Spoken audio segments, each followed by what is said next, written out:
Hello, I'm Sophie Brown, and I'm going to be discussing the Black Lives Matter movement and the true meaning behind ACAB for my political science class at Muskegon Community College.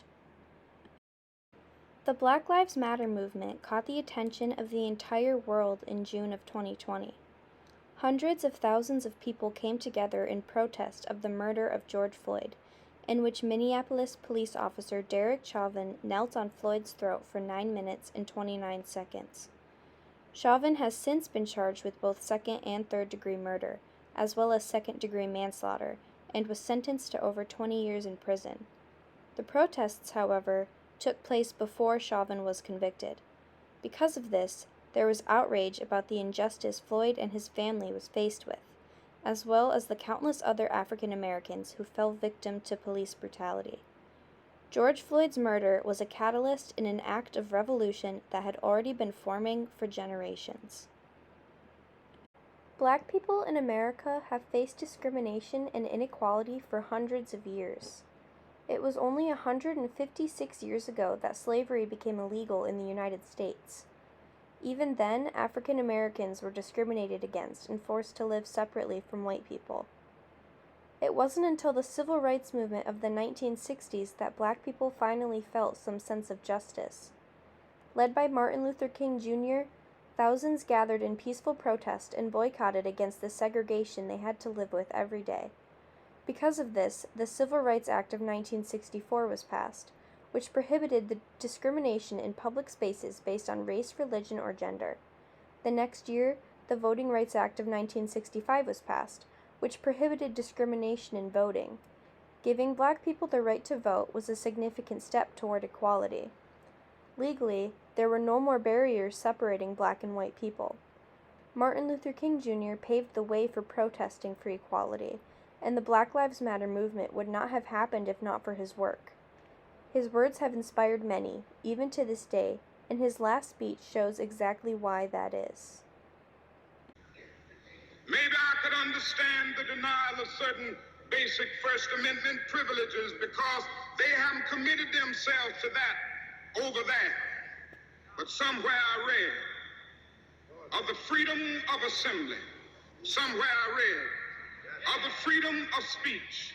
Somewhere I read of the freedom of press. Somewhere I read that the greatness of America is the right to protest far right.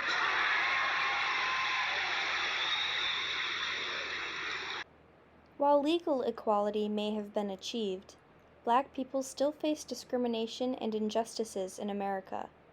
In a chart created by the Proceedings of the National Academy of Sciences of the United States of America, it is shown that African American men are significantly more likely to be killed by a police officer in their lifetime than any other race or gender. The results from this organization also show that young men of color face an untrivial lifetime risk of being killed by the police. Although it cannot be proven that police officers are more violent towards men of color because of their race, the data suggests that this could be the case. Regardless, it is still inexcusable that a specific group of people are more likely to be victims of police brutality than others. This is unjust and cause for protest. As time went on after the civil rights movement, black people were slowly offered more opportunities. However, this did not mean that they no longer faced discrimination. Black people are disproportionately killed by the police. They are often unarmed and killed out of fear and stereotyping. After the murder of George Floyd, black Americans reached a breaking point. They were tired of seeing people that looked like them being murdered by the police that are supposed to protect them. Floyd's death sparked outrage, not just in the black community, but in people from all over the country. Social media and the news were filled with videos of Floyd's murder. Soon, people began to protest the justice system in the United States. This is for George Floyd. It's our right to be angry. In our indignation and turn it into energy.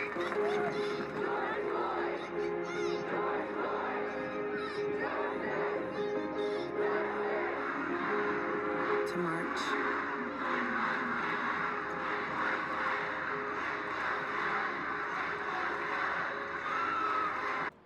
The Black Lives Matter movement erupted and took over the world in the days following Floyd's death.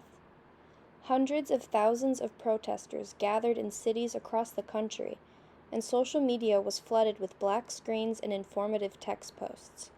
Both sides of the political spectrum were in disagreement about the protests, but the majority of people on social media were in agreement that change needed to happen in the United States' police system. Following in Dr. King's footsteps, the protests started peacefully. But when the police came to disrupt, chaos ensued. The 3rd Precinct of the Minneapolis Police Department, on fire. Nearby businesses ablaze. This is how the night of May 28th unfolded. George Floyd's arrest and death in police custody on Monday set off protests in the Twin Cities. The protesters are demanding that criminal charges be brought against the officers involved. Put their fists up! Yeah! We all here! All lives matter! The Minneapolis riots took place in the days following George Floyd's death. After protesting peacefully in the days prior, protesters became restless after no advances were made in arresting and convicting the 4 officers involved in Floyd's murder. Eventually, it became violent between the protesters and the police, with the latter throwing tear gas and rubber bullets. The situation escalated from there, and many local businesses were set on fire. Stores were looted and damaged. Many came and joined in on the riots, even though they were not participating in the protests. By the end of the night, Minneapolis was up in flames. This is noted to be the night that changed many people's views on the Black Lives Matter movement. Following the riots, many people spoke out against the movement and even created their own. Blue Lives Matter was created in support of police officers, who many felt were being villainized by the Black Lives Matter movement. There were Blue Lives Matter marches, with thousands in attendance across the country. There was also All Lives Matter, which thought that Black Lives Matter was non-inclusive and discriminatory towards other races. The media began labeling BLM protesters as rioters, and many began to see the movement in a different light. It was said that the movement was no longer about Floyd at all, but rather about inciting chaos and violence. While in some cases this may be true, as many of the looters and arsons involved in the riots were not actually protesters at all. The movement was founded on equality and justice. The protesters were peaceful before the police got involved. After the riots in Minneapolis, the demonization of the Black Lives Matter movement began. One of the most popular slogans to come out of the Black Lives Matter movement was ACAB, or All Cops Are Bastards. This saying can be found on t-shirts and spray painted on buildings all around the world. It means that all cops, whether good or bad, are complicit in serving a corrupt system that needs changing. This can be a very offensive term for some, and many people have gotten arrested just for wearing the slogan in public. However, it is not inherently offensive towards police officers.